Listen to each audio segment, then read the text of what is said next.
Bismillahirrahmanirrahim. Assalamualaikum warahmatullahi wabarakatuh.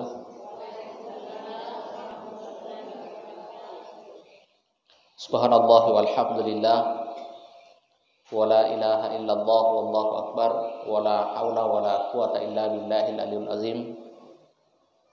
Assalatu wassalamu ala rasulina al-karim sayyidina wa maulana Muhammadin wa ala alihi wa sahbihi ajma'in, amma ba'd. Yang saya hormati Ibu Ketua BKMT Kecamatan Kaluku, Ibu pengurus beserta seluruh anggota Majelis Taklim yang sempat hadir pada siang hari ini, dan teristimewa kepada adik-adik remaja yang ikut juga bergabung. Biasanya jarang kita temui ada anak-anak remaja yang ikut bergabung bersama ibu-ibu majelis taklim. Tapi alhamdulillah di sini remaja masjid ikut turut serta bergabung dan meramaikan.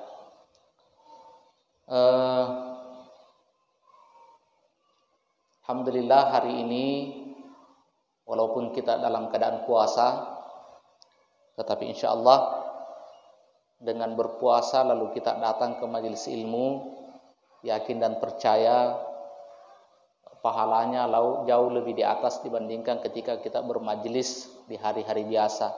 Terkait masalah Al-Quran, kita bicara tentang Al-Quran sedikit. Kenapa kita ada apa dengan Al-Quran? Ternyata sejarah membuktikan, sejarah mencatat bahwa semua yang berinteraksi dengan Al-Quran pasti dimuliakan oleh Allah. Saya ulangi satu kali lagi.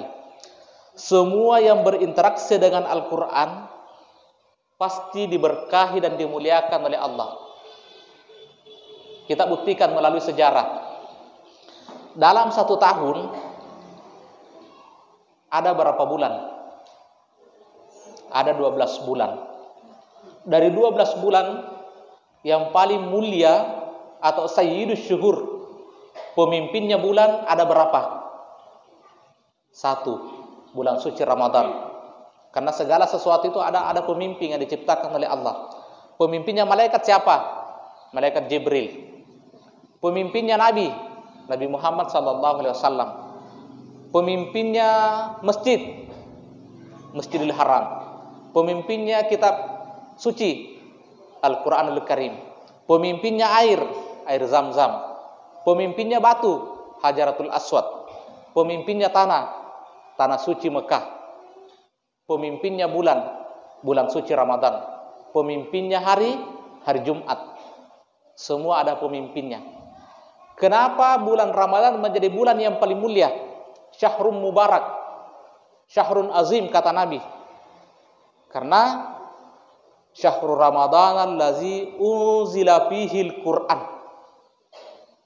Bulan Ramadan salah satu kenapa Ramadan itu mulia? Karena di dalam bulan suci Ramadan itulah Al-Qur'an diturunkan. Itu satu buktinya. Yang kedua, dalam bulan suci Ramadan ada malam yang kita kenal dengan khairum min alfi syahrin. Lebih baik daripada 1000 bulan. Malam apa itu? Malam Lailatul Qadar. Apa itu malam Lailatul Qadar?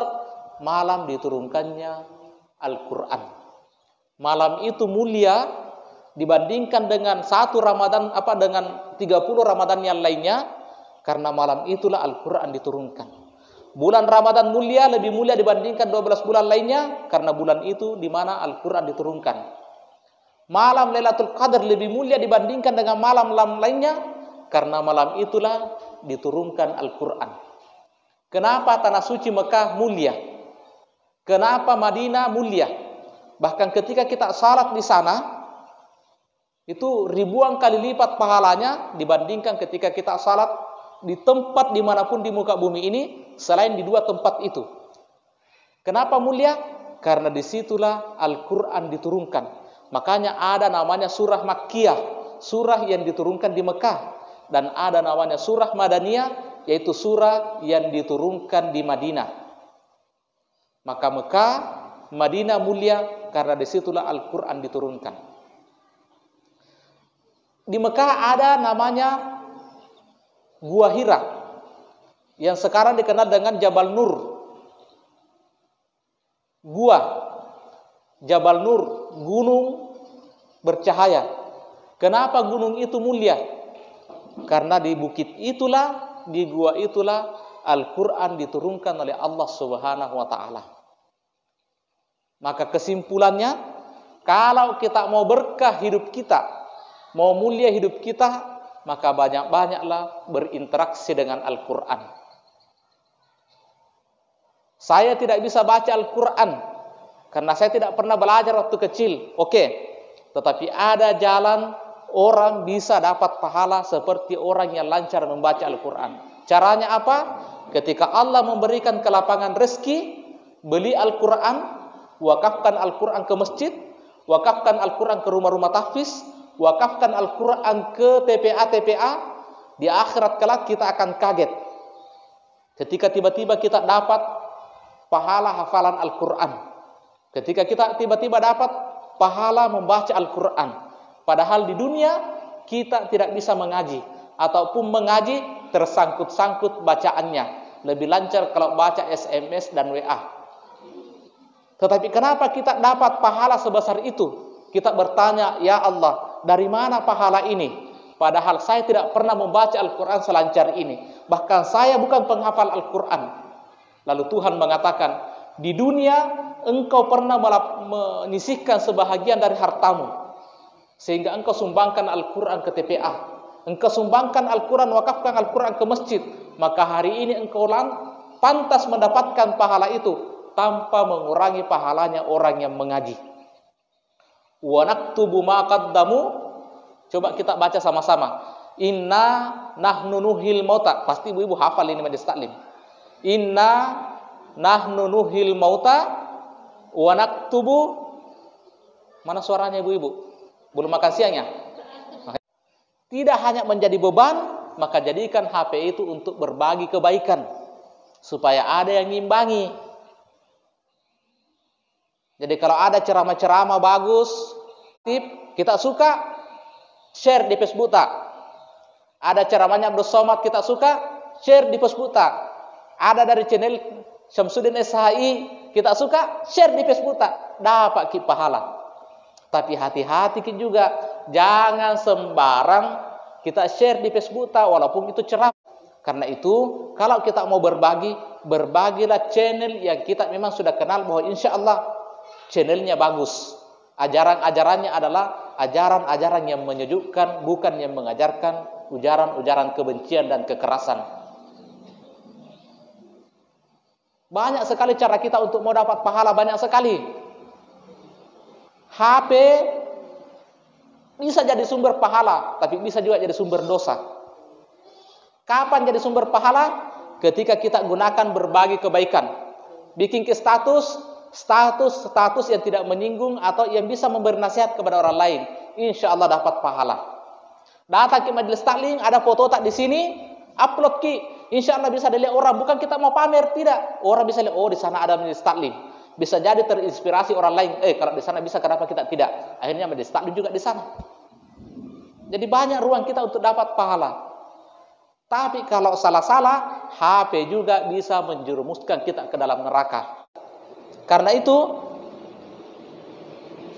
jadikan media sosial untuk berbagi kebaikan. Oke, sudah mau jam 12, mau duhur. Ya, saya kira untuk sementara, tetapi intinya saya mau simpulkan begini. Kalau mau berkah hidup tak, berinteraksilah dengan Al-Quran. Caranya, apakah membaca, apakah mewakafkan Al-Quran, apakah dorong anak-anak tak ke TPA-TPA mengaji, amalkan Al-Quran, datang bermajelis taklim, insya Allah berkah hidup tak. Yang kedua, jaga wudu tak. Jangan korbankan wudu karena make up, tapi korbankanlah make up karena wudu. Kalau mau lebih aman, berwudu dulu sebelum pakai make up. Maka insya Allah 2 kali lipat bercahaya. Bercahaya pada online-nya, bercahaya juga wudunya. Dan yang ketiga, saya simpulkan, jadikan media sosial kita, jadikan HP kita, jadikan Android kita sebagai lahan surga bagi kita. Caranya bagaimana? Jangan cuma digunakan nonton TikTok, berFacebook saja, tetapi jadikan sebagai alat untuk berbagi kebaikan. Sekian dan terima kasih. Assalamualaikum warahmatullahi wabarakatuh.